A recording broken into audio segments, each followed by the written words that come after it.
Merci beaucoup Elvira d'avoir accepté cet entretien rapide sur le film que nous venons de voir à Biarritz, qui est consacré à Victor Jara. Tu peux rapidement nous faire le résumé du contenu de ce film ? Mais justement, plus précisément, il est consacré à l'homme qui a enterré Victor Jara. C'est plutôt ça, c'est la trajectoire d'Hector, qui était fonctionnaire de l'état civil, employé de bureau en 73, donc il travaillait pour le ministère de la Justice. Et il était spécialisé en fait en prise d'empreintes, en dactyloscopie, ça s'appelle là-bas, en sciences des empreintes. Et en fait, c'est pour ça que 4 jours après le coup d'État, en fait, un général a débarqué avec son équipe, a réuni tous les fonctionnaires et il a été réquisitionné de force pendant 3 jours à la morgue. Il n'avait jamais vu un mort de sa vie. Il s'est retrouvé au milieu de centaines de cadavres ramassés dans tout Santiago et les alentours. Et on lui a dit, ordonné, donc sous la menace des mitraillettes, de prendre les empreintes de ces personnes. En fait, il s'est retrouvé témoin de la disparition de centaines de personnes et au milieu de ces cadavres, il a reconnu un collègue à lui, Kiko, à qui on dédie le film, a reconnu Victor Jara et a prévenu Hector. Et Hector, au péril de sa vie, sur 2 journées, en fait, ça a été très vite puisqu'il a travaillé 3 jours là-bas. Il a prévenu l'épouse de Victor Jara, déjà a fait identifier le corps et avec elle l'a enterré. Donc c'était un enterrement semi-clandestin mais dans la totale légalité. C'est-à-dire qu'avec sa carte de fonctionnaire, il a pu passer toutes les étapes administratives pour l'enterrer légalement en pleine dictature. Un acte de résistance légale, étrangement. Et ce qui a permis évidemment donc, de conserver l'emplacement de la tombe de Jara et donc effectivement ensuite de pouvoir, on voit dans le film que c'est devenu un lieu de mémoire tout à fait important au cimetière général de Santiago. Comment il est né ce projet dans ta trajectoire de jeune directrice, directora, réalisatrice? Oui. Juste pour finir sur la question d'avant, ça a permis une tombe mais ça a permis un procès. Parce que s'il n'y a pas de corps, il n'y a pas de procès. Voilà, et un procès qui est encore ouvert. C'est juste pour terminer la question.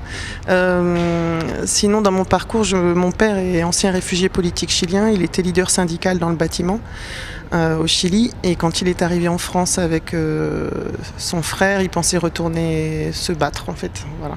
Et en fait, tous les réseaux ont été disloqués, donc il est encore en France. Et je suis née, ma mère est française, je suis née en France en 75. Donc pour moi, c'était une nécessité d'aller explorer cette période, cette fracture qui part du coup d'État et ses conséquences en fait sur mon premier film est sur son frère, le frère de mon père. Mon deuxième film est sur un ami à lui en fait. Voilà, Hector, ce jeune fonctionnaire est un ami de mon père. Voilà. Lorsque tu as tourné, tu as eu accès à des lieux comme la morgue de Santiago. Est-ce que ça a été difficile? Parce qu'on sait qu'aujourd'hui, la société chilienne se caractérise par une série de blocages encore autour des questions mémorielles et on a toute une série d'acteurs politiques, intellectuels qui préfèrent se tourner résolument vers le futur que de remuer les vieilles blessures du passé. Et donc, est-ce que tu as rencontré des difficultés ou est-ce qu'au contraire, tes interlocuteurs ont toujours essayé de te faciliter la tâche? Alors on a eu beaucoup de chance entre guillemets, c'est-à-dire que Hector voulait retourner, était d'accord, il voulait retourner sur les lieux de cette histoire pour chasser les fantômes, comme il dit lui.